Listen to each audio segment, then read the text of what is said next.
Today, let me start with the story of Ajamila. Ajamila was a young Brahmin. He was a very bright student and he lived his life with full of dharma. One day, when he was in forest collecting flowers and plants for his daily ritual, he saw a woman.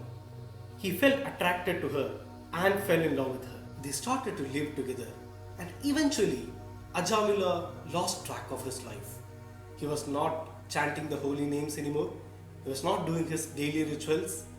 Then, when he ran out of money, he started to do all the illegal activities such as gambling and robbery so that he would have money to enjoy his life. Years passed and the day of his death arrived.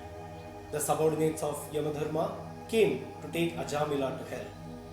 Ajamila was frightened and he called out his youngest son near him, whose name was Narayana. Now, who is Narayana? Narayana is another name of Lord Vishnu. With all his fear and regret, he called out his son's name twice, and look who came. Lord Vishnu's army came to protect him. They told the Yamadutas that they cannot take Ajamila now.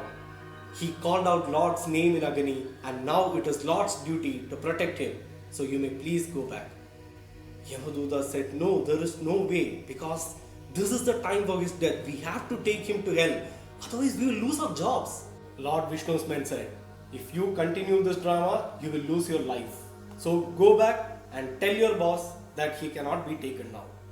And in the long news-hour debate that followed, Yamadutas were forced to go back. Ajamila called out his son's name in a totally different context, but the Lord heard him and he came to protect him from the otherwise inevitable death. Just imagine if that is his love for the devotees who chant his names, how much love he would have for each one who chants his 1,000 names knowing the meaning. It is up to you to learn and understand and experience it.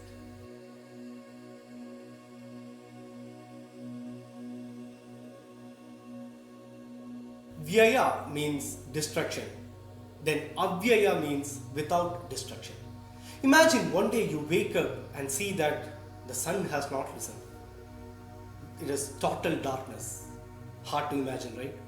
Well, it is not likely to happen in another 5 billion years. But if humans are given a chance, probably this could happen in 50 years, like how we destroyed Mother Earth. Just because we cannot reach sun is safe now.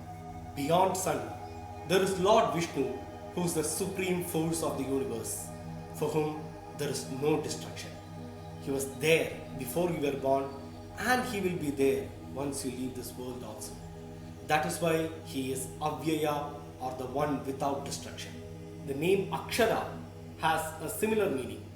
Akshara means the one who cannot be destroyed. We joked sun can be destroyed by humans if given a chance. But Lord Vishnu cannot be destroyed because he is the supreme force of the universe and is beyond destruction. So Avyaya means the one without destruction and Akshara means the one who cannot be destroyed.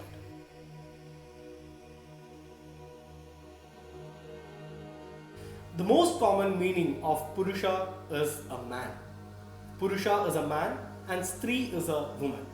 The Vishnu Sahasranama gives a higher dimension to the name Purusha. Purusha represents the physical form of Atma. None of us can see our Atma, right? When there is a stage where we can see our own Atma, then we could say we have achieved Mukti. Well, if you see Atma of others, then it is a problem, okay? So, the Vishnu Sahasranama says, Lord Vishnu is a physical representation of Atma. We said there is Jivatma inside each of us and then there is Paramatma, who is Lord Vishnu. Whenever you want to imagine what Atma looks like, the Lord says, think of me. Atma looks like me. That is why Vishnu is called Purusha.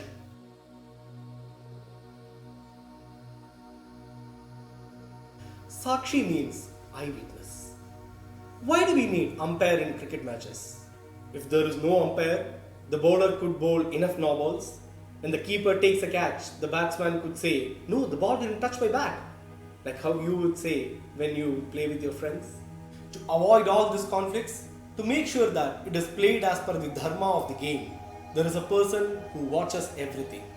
If you play fair, he does not interfere in the game. He just watches it and enjoys the game. Else? So next time, when you tell your teacher that you did the homework but forgot to take the book, remember that Lord Vishnu has seen the blank notebook in your bag.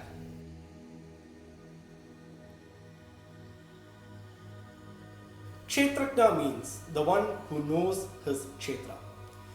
Kshetra has multiple meanings. In this context, let's use the meaning body. Kshetra and Kshetrajna are both vast areas of study. To put it simple, imagine what happens inside your body. Are we fully aware of what is happening inside our body? You breathe in oxygen and you breathe out carbon dioxide. What happens in between? You eat your favorite food. It elevates your mood, it gives you energy, and then the most exciting part, it adds to your calories. Then the body excretes a part of it. Are there things within this cycle that we do not understand? Yes, science explains a major part of this, but people like me who do not pursue it and try to understand about it, most of the things happening within our body is unknown to us. If we further advance, we have to think what Atma does to our body. We said Atma gives heat to the body of all living beings, and that is the least we know. There could be a lot of things happening inside our body which is beyond our normal understanding. Lord Vishnu, in his form of Kshetrajna, understands what happens in the body of all living beings. Let's conclude this video by recapping the names we have learned today: Avyaya, Purusha, Sakshi, Kshetrajna and Akshara, which is chanted as Avyaya Purusha Sakshi Kshetrajno Akshara Evaja. Keep him in your prayers. Stay blessed. Namaste.